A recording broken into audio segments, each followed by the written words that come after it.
Assalamualaikum warahmatullahi wabarakatuh. Bismillahirrahmanirrahim. Alhamdulillahilladzi la yahwihi makan wa la yajri alaihi zaman. الذي خلق الإنسان على مر الدهر والليالي والأيام وأنزل عليه القرآن وأرسل رسوله قدوة لجنس الإنس والجان اللهم صل وسلم وعظم على سيدنا محمد Sayyidil Arabi wal Ajam wa ala alihi wa sahbihi wa man tabi'ahum bi ihsan. Amma ba'du. Hadirin yang dirahmati oleh Allah Subhanahu wa taala. Dalam sebuah hadis yang diriwayatkan oleh Imam Al-Bukhari dalam kitab sahihnya, hadis tersebut menceritakan serombongan orang yang datang kepada Rasulullah sallallahu alaihi wasallam. Lalu Rasulullah sallallahu alaihi wasallam meminta secara khusus kepada sahabatnya untuk menyambut tamu tersebut. Lalu sang sahabat bertanya, kok sampai secara khusus Rasulullah menitahkan sahabatnya untuk menyambut sang tamu? Emangnya tamu ini punya tujuan apa? Lalu para sahabat pun bertanya kepada para tetamu tersebut, untuk apa engkau datang?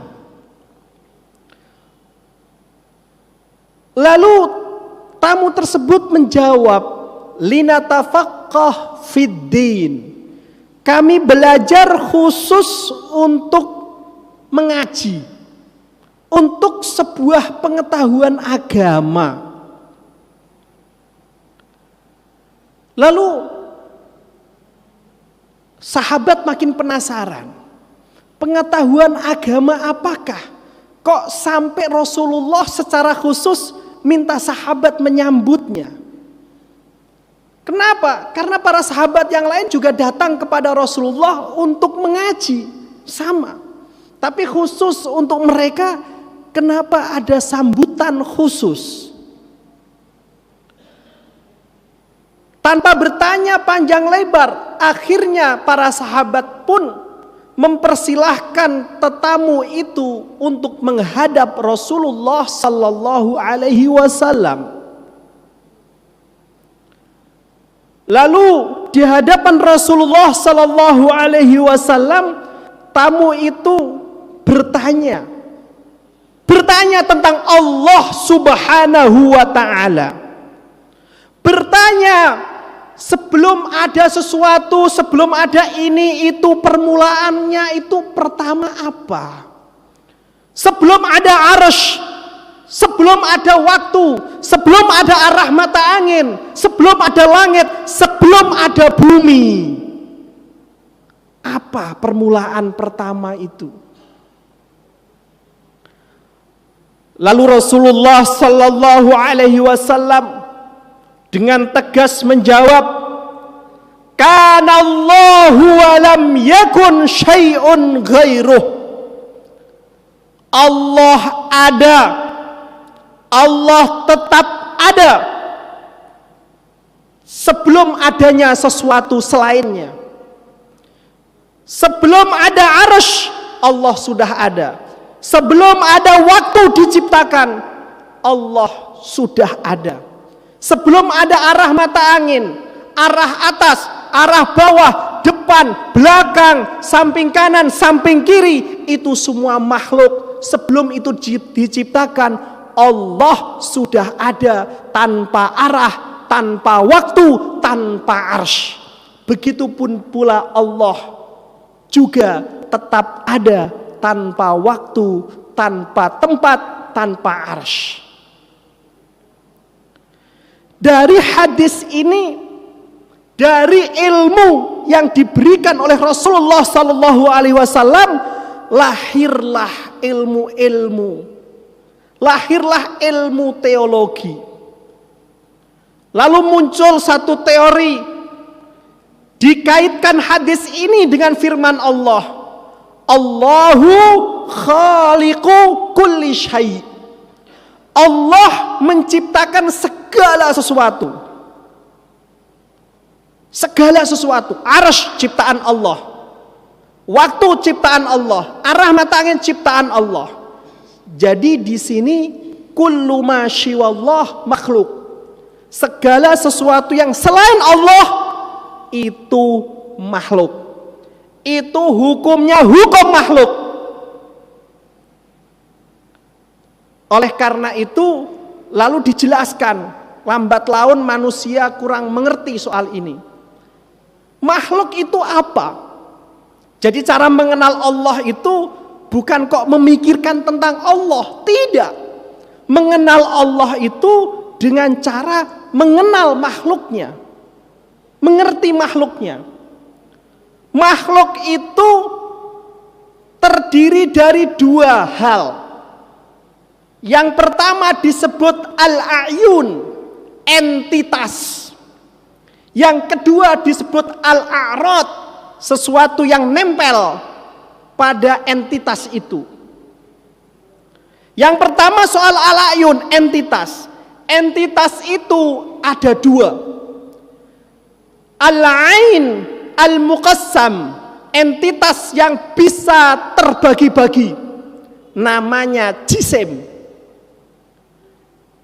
Entitas ghair muqassam, entitas yang tidak terbagi lagi. Orang Arab menyebutnya zurrah, orang sains modern menyebutnya ion, dan seterusnya dengan penamaannya. Dia tidak bisa terbagi lagi.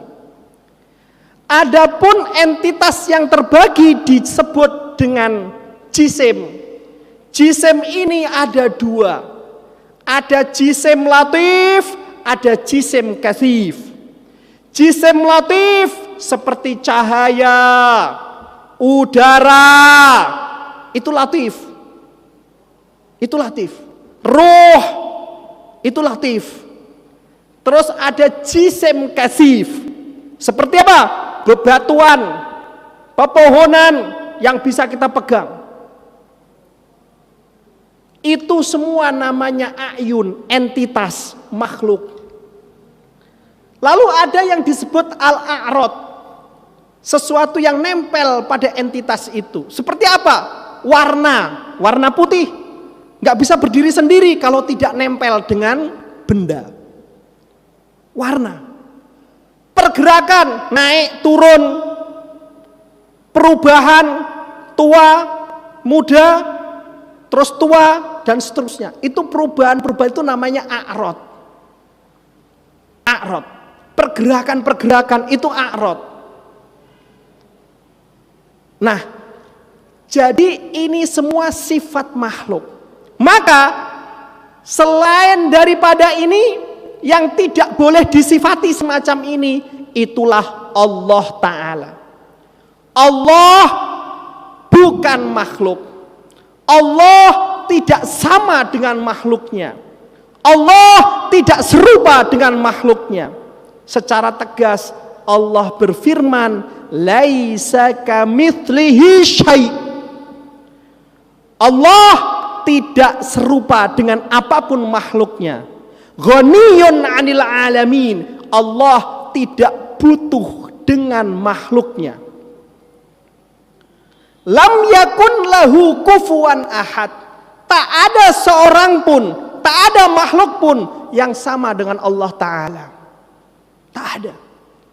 Oleh karena itu ulama membuat satu kaedah, satu teori yang mengatakan mahma tasawwarta bibalika. Ini perkataan Imam Ahmad ibn Hanbal.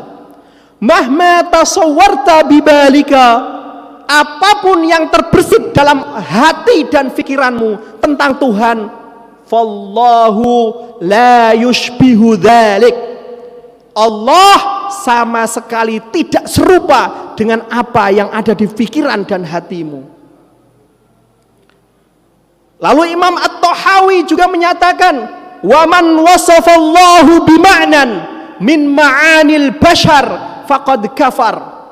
Barang siapa mensifat-sifati Allah Ta'ala dengan sifat-sifat makhluk, sifat-sifat manusia, seperti keberubahan, seperti perpindahan, seperti naik turun dan seterusnya, seperti cahaya misalnya, seperti ini itu, seperti itu sifat-sifat makhluk.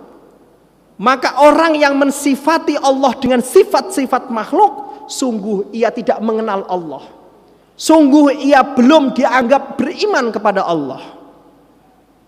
Oleh karena itu penting bagi kita untuk belajar tentang Allah Ta'ala, bagaimana ma'rifatullah, mengenal Allah. Kenapa? Karena kita beriman kepada siapa dan untuk siapa? Allah. Kita bertakwa, kita sholat, puasa, haji dan lain sebagainya untuk siapa dan untuk apa? Jawabannya satu, Allah. Lalu siapakah Allah itu? Ini yang harus kita pahami ilmu ini. Maka dalam kesempatan ini, satu ilmu yang ingin saya sampaikan adalah Allah laisa kamitslihi syai'. Tidak ada suatu apapun yang menyerupai Allah. Allah mawjudun bila zaman wala makan. Allah ada tanpa tempat dan tanpa arah mata angin. Oleh karena itu, hadirin sekalian, kita memasuki tahun baru. Artinya apa? Di sini ada keberubahan. Di sini ada penambahan usia, tambah tua, tambah hilang waktunya. Artinya itu menunjukkan bahwa kita ini makhluk, kita ini ciptaan Allah, kita ini ciptaan. Yang menciptakan adalah Allah Ta'ala. Maka tahun baru, pergantian waktu, ini seyogyanya harus menjadikan kita introspeksi bahwa kita makhluk. Makhluk itu dari tidak ada kemudian diadakan. Yang mengadakan adalah Allah, dan kita akan kembali kepada Allah dengan sifat-sifat yang saya sebutkan tadi di atas.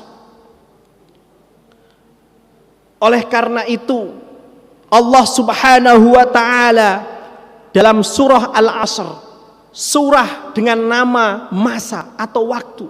Kenapa? Karena manusia disebut manusia karena dia dilingkupi oleh masa dan waktu. Oleh karena itu manusia terikat dengan masa. Maka oleh karena itu masa inilah yang menjadi takdirnya manusia. Allah Subhanahu wa ta'ala Maha Kuasa, bisa saja mentakdirkan saya, Bapak Ibu sekalian, sebagai batu, sebagai pepohonan, sebagai aspal, sebagai jembatan, bisa. Tetapi Allah memilih kita untuk ditakdir sebagai manusia. Ini anugerah yang luar biasa. Oleh karena itu Allah mengingatkan kita, wal asri, demi masa. Wahai manusia, kehidupanmu itu terkait dengan masa, terkait dengan waktu. Sementara Allah tidak begitu. Allah tidak terkait dengan masa dan waktu. Innal insana lafi khusr. Sesungguhnya manusia itu dalam kerugian. Kenapa rugi?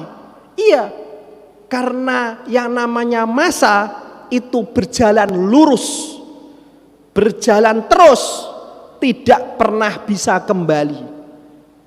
Orang bule bilang waktu adalah uang, tetapi bagi orang Islam tidak. Waktu adalah kehidupan dan itu lebih mahal dari uang. Kenapa? Karena uang hilang bisa dicari lewat kerja keras, sementara waktu kalau sudah hilang, sudah. Tinggal menunggu ajal saja, gak akan bisa kembali. Maka disebut merugi. Kenapa? Karena sudah ditakdir sebagai manusia, kok tidak bisa memanfaatkan masa atau waktu. Imam Al-Akhfas mengartikan kata khusrin bukan merugi, tapi kerusakan. Terus terang saya berpikir, kok bisa diartikan sesungguhnya manusia dalam kerusakan? Saya bingung, Pak, memahami perkataan Imam Al-Akhfas ini. Lalu saya baca-baca, saya dapat satu klik ilmu. Ternyata manusia hidup itu melalui oksigen. Dia butuh oksigen. Oksigen itu nama lain dari waktu. Oksigen itu nama lain dari kehidupan manusia. Ternyata oksigen itu memberi kehidupan sekaligus memberi kematian. Kenapa? Karena oksigen dia bisa hidup, tetapi unsur oksigen pula lah yang menjadikan manusia makin tua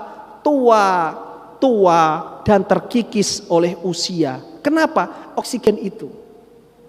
Akhirnya saya paham, sesungguhnya manusia dalam kerusakan itu maksudnya manusia itu punya kehidupan sekaligus punya tadi lama-lama akan meninggal. Maksudnya begitu. Oksigen memberi kehidupan sekaligus merusak karena membuat semakin tua. Oleh karena itu maka manusia akan merugi. Karena satu sisi dia menghirup oksigen, satu sisi oksigen ini akan menjadikan dia makin tua, lama-lama makin lemah dan meninggal. Oksigen juga. Oleh karena itu manusia antara oksigen, masa, waktu itu adalah nama lain dari kesempatan. Sudahkah manusia menghadirkan amal soleh, amal kebaikan, amal yang nanti bisa dibanggakan di hadapan Allah kalau nanti ketemu? Maka di situ dilanjutkan illalladzina amanu, kecuali orang-orang yang beriman. Iman kepada Allah dengan segala sifat-sifatnya yang mulia. Iman kepada Allah bahwa dia adalah ciptaan, bahwa dia manusia ini ada ciptaan dan akan kembali kepada Allah. Dia adalah ciptaan yang ditakdirkan oleh Allah untuk hidup dan beramal di atas muka bumi ini. Maka dia nanti akan kembali kepada Allah dan Allah akan mempertanyakan kesempatan, anugerah selama ia hidup di dunia. Itulah iman. Iman bukan berarti gelar. Oh, saya sudah mukmin, maka gelar ini seperti ijazah S1, S2, S3 yang akan kita bawa sampai mati. Tidak. Iman itu perjuangan. Iman itu adalah respon akan kehidupan. Masihkah kita menyertakan Allah di dalam kehidupan kita? Masihkah kita yakin dalam amalan-amalan kita ini nanti Allah akan memberi balasan, meminta pertanggungjawaban? Itu iman. Wa amilus salihat, dan beramal yang soleh. Di sini bukan berarti amal soleh sekedar beramal. Amal soleh di sini maksudnya adalah addul faraidah, menjalankan hal-hal yang wajib yang diperintahkan oleh Allah, seperti sholat, puasa, zakat, haji, berbuat baik buat pada keluarga, tetangga. Itu yang dimaksud amal soleh. Jadi amal soleh di sini itu bukan berarti pilihan. Wes pokoknya yang penting baik aja. Enggak. Amal soleh di sini disebut murattab, tersusun, harus ada prioritas.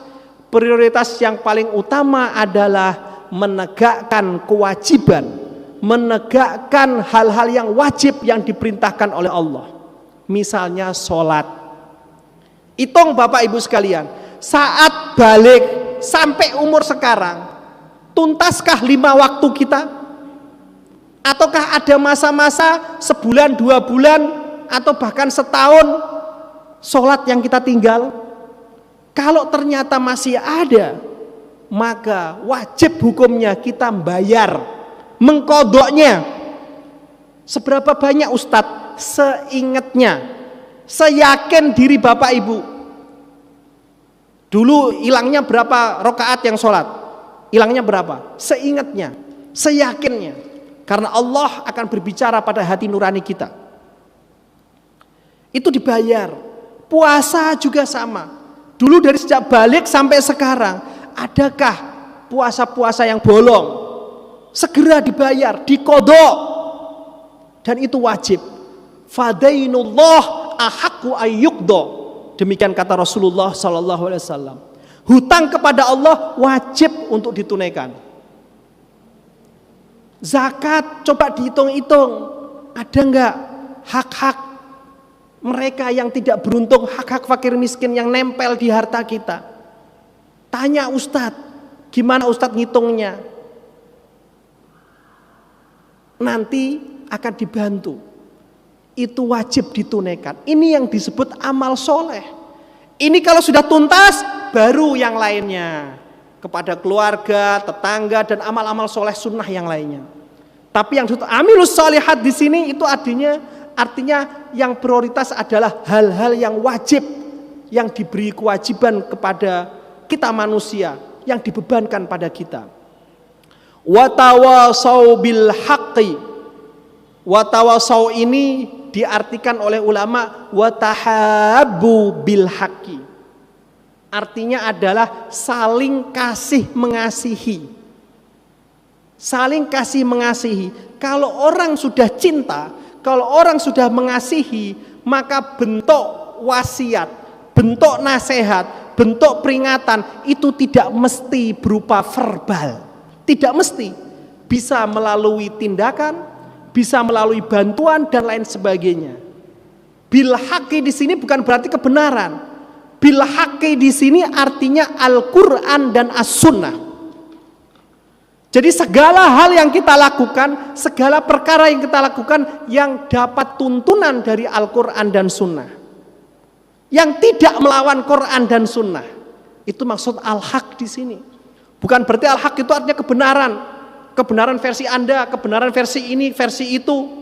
Tidak, kebenaran ini yang sudah ada timbangannya, yaitu timbangan Quran maupun sunnah. Dan yang terakhir, watawasau bis sabri, yaitu saling mencintai, untuk saling membantu, untuk saling mengingatkan tentang kesabaran. Hidup itu bukan harus ngegas terus, ngerem terus, enggak. Harus imbang antara sabar dan syukur. Sabar tidak mesti pada hal-hal yang sifatnya ujian, tidak. Sabar dalam ketaatan, itu juga susah. Misalnya bangun malam, susah. Dikejar-kejar deadline, susah. Antara deadline atau sholat jamaah. Nah itu juga perlu ada kesabaran. Sabar di dalam istiqomah, continue dalam mengamalkan perintah Allah. Begitu pula keistiqomahan kita, ketaatan kita akan diuji oleh Allah lewat hal-hal yang lewat. Seperti apa? Anak sakit, keluarga ada yang sakit, tiba-tiba kurang beruntung, tiba-tiba menemui kesialan, tiba-tiba ini dan itu. Ketika terjadi itu, masihkah hati kita dan lisan kita menyebut asma Allah? Inilah yang disebut dengan sabar. Mudah-mudahan Allah Subhanahu wa ta'ala memberikan hati kita pancaran ilmu dan hidayah. Mudah-mudahan Allah ta'ala menskenariokan kita untuk senantiasa hadir di majelis ilmu. Mudah-mudahan Allah tunjukkan kepada kita hakikat tauhid, hakikat yakin kepada Allah. Mudah-mudahan dosa-dosa kita, kekhilafan-kekhilafan kita diampuni oleh Allah Subhanahu wa ta'ala. Barakallahu li wa lakum. Aqulu qawli hadha wa astaghfirullahal azim li wa lakum. Wal afu minkum. Wassalamu alaikum